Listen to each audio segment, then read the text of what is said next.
Listen to these two notes.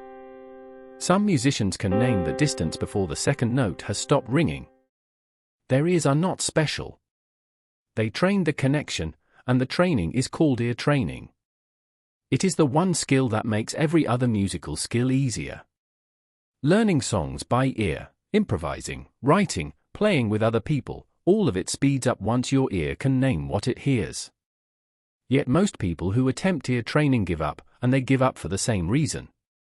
They practice it in a way that guarantees it never sticks, one long session a week, sounds washing past passively, answers read before any guess is made.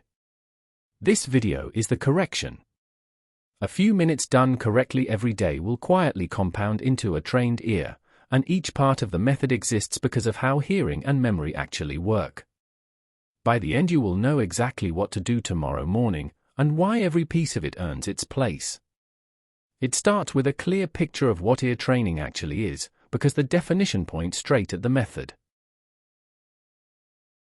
Ear training is connecting the sounds you hear to the names and patterns you already know. Take a distance you know on paper, the perfect fifth, 7 semitones. You may not yet know it as a sound.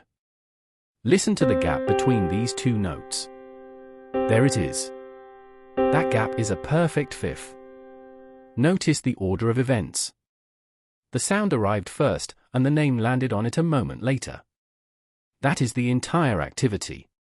A distance, a color, a chord stops being a mystery and becomes a word. Chords work the same way.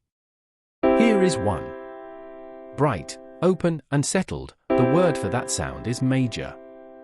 You already own the vocabulary. Every interval name and every chord quality you have learned is a label waiting for its sound, and ear training glues the two together until the label appears on its own the instant the sound does. And because the job is gluing sound to memory, the way memory works decides how you should practice. That is exactly where nearly everyone goes wrong. Recognizing a sound is an act of memory retrieval. A chord rings, and your ear reaches into memory for its name. Minor. That reaches what you are training, and it strengthens the way a muscle does, through many separate attempts with rest in between, not one exhausting session. This makes the arithmetic of practice upside down from what feels natural. An hour on Sunday feels serious. 5 minutes every day feels too small to count. But the Sunday hour gives your memory one retrieval session, and the daily 5 minutes gives it 7, each one reinforcing the trace the previous day laid down. Across a month that is around 30 sessions against 4, and the 30 win comfortably. Spaced practice beats crammed practice every single time it is tested. So take the long session you were planning and slice it thin.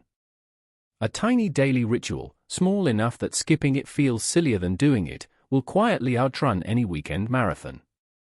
What happens inside those 5 minutes matters just as much, and one rule carries most of the weight there. Always commit to an answer before you are told. Try it now. Here comes a chord. Major or minor? Say your answer out loud. Commit to your answer. It was minor. Here it is again, now that you know. The guess is the part that trains you. Committing forces your brain to make a prediction, and corrected predictions are how the wiring changes. A wrong guess followed by the right answer teaches more than a right answer you never risked anything on. Passive listening, letting sounds wash past while the names are handed to you, trains almost nothing, no matter how many hours you give it. Watching a demonstration shows you the target, only guessing builds the aim. So in every drill you ever run, the order is fixed. Sound first. Your answer second. The reveal last. Never peek, and never let an app print the name before you have spoken one. In the early weeks those guesses will feel like coin flips, which is normal. There is a trick that tilts the coin heavily in your favor. Anchor every new sound to a sound you already own. You have known the opening of Twinkle Twinkle Little Star since before you could read, and its first leap is a perfect fifth. Listen to the leap on its own. Hum the song over those two notes and they snap into place. Now hear the same distance bear with no song attached. It already has a handle. When a fifth turns up in a drill, you check the sound against the tune in your head, and the name follows. Every interval and every chord quality can take an anchor like this, a song you know cold, a film theme, a jingle, anything your memory serves up instantly. But an anchor is scaffolding, not the building. Humming a whole song to name one interval is slow, and rail music will not wait for it. So once a sound comes back correct and instant, retire its anchor and answer from the sound alone. Anchors carry you through the early weeks, the goal is recognition with nothing in between. And there is an honest way to test that the recognition is real. Sing what you hear. Here is a single note. Sing it back, out loud, and hold it steady. Now check yourself against the piano. If your voice sat on the same pitch, your ear measured that note exactly, because your voice cannot land on a pitch your ear has not truly heard. That is the test.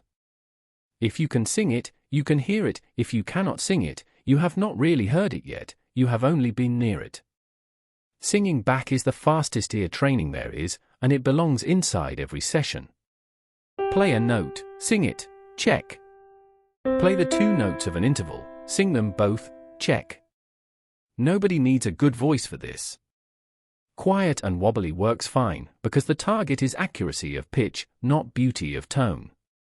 Your voice is the measuring instrument, and your ear is what reads it. One decision remains before the method is complete: how much material to take on at once. Take on a small set at a time, and drill it until it is boringly reliable. Not all 12 intervals on day 1. 2 choices. Here is major. And here is minor. Every question in your first week has exactly those 2 possible answers, so every guess is a real contest between 2 sounds you are learning to separate. When you can call 10 out of 10, grow the set. Add the perfect fifth. Add the octave.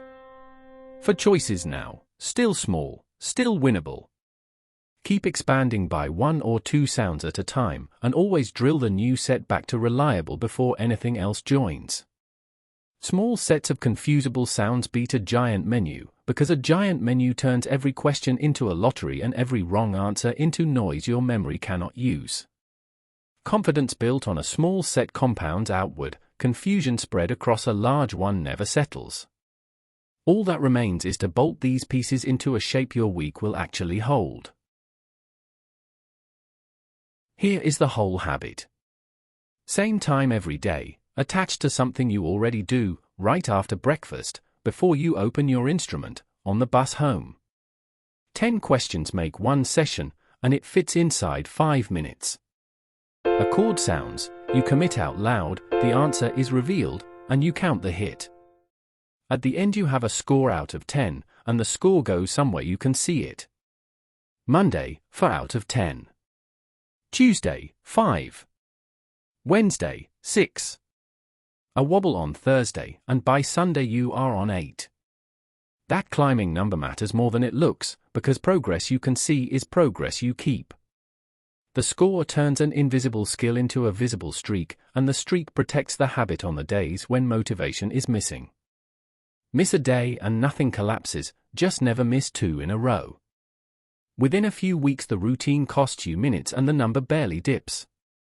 That is what a trained ear being built on schedule looks like. That is the entire method, and it fits on a single card. Short sessions, every day, because memory strengthens through spaced retrieval. Guess before the reveal, because the guess does the wiring. Anchor new sounds to songs you own, then retire the anchors. Sing back what you hear, because your voice proves what your ear measured. And keep the set small until it is reliable, then grow it. None of this needs talent. It needs 5 honest minutes a day, and the patience to let the compounding work. A month from now, sounds that are mysteries today will simply be words. So here is your first assignment, and it is the first call every trained ear learns to make.